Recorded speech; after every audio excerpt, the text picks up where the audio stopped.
Assalamualaikum warahmatullahi wabarakatuh. Perkenalkan, nama saya Aulia Rifa Ardhani Purwana dari kelas Hukum 20A.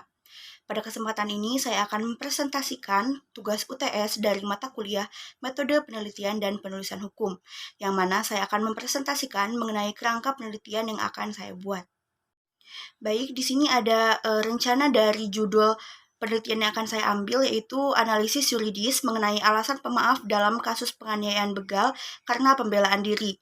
Studi putusan nomor 01/PIDSUS strip anak _2020 PN KPN. Oke, selanjutnya di sini ada topik penelitian, yang mana hukum diciptakan dengan tujuan untuk memberikan perlindungan dan ketertiban di dalam masyarakat, supaya terciptanya keadilan bagi semua lapisan masyarakat.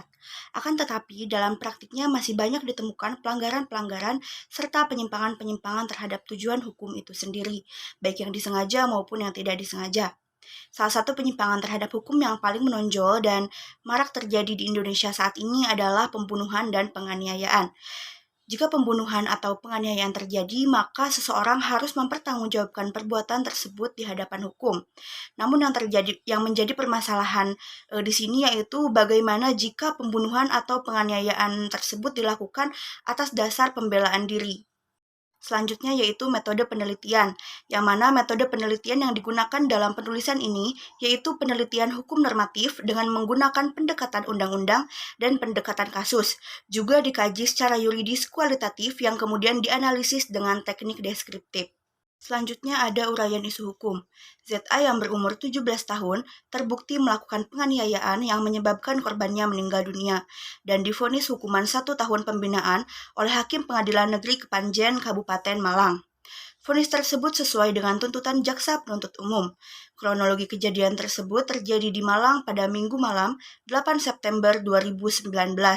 ZA yang berboncengan dengan kekasihnya menggunakan sepeda motor melintas di sekitar ladang tebu. Kemudian dihadang sejumlah begal yang akan merampas barang berharga dan sepeda motornya.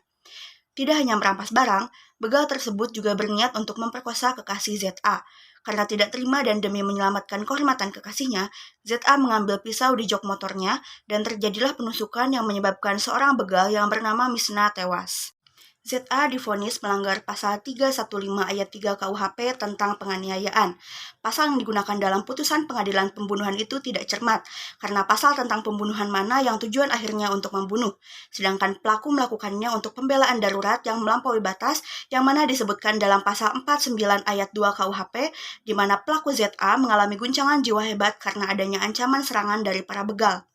Dalam hukum pidana, terdapat istilah nodwir atau alasan pemaaf. Hal ini tercantum dalam pasal 49 KUHP yang mengatur bahwa seseorang yang melakukan pembelaan terpaksa tidak dikenai pidana. Pada kasus tersebut, seharusnya alasan pemaaf berlaku bagi pelaku yang melakukan perbuatan seperti yang dituduhkan jaksa, karena dengan alasan di atas sehingga menghapus pidana pelaku. Dalam keadaan seperti ini, kita boleh melawan untuk mempertahankan diri dan barang yang dirampas itu sebab si pencuri telah menyerang dengan melawan hak. Baik, selanjutnya di sini ada rumusan masalah. Di sini saya memiliki 2 rumusan masalah.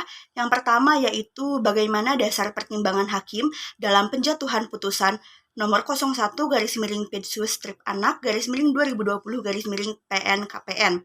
Yang kedua yaitu bagaimana bentuk kesalahan pada putusan nomor 01/PIDSUS strip anak _2020 PN KPN. Mungkin sekian presentasi dari kerangka penelitian yang akan saya buat. Mohon maaf apabila ada kesalahan dan kekurangan. Wassalamualaikum warahmatullahi wabarakatuh.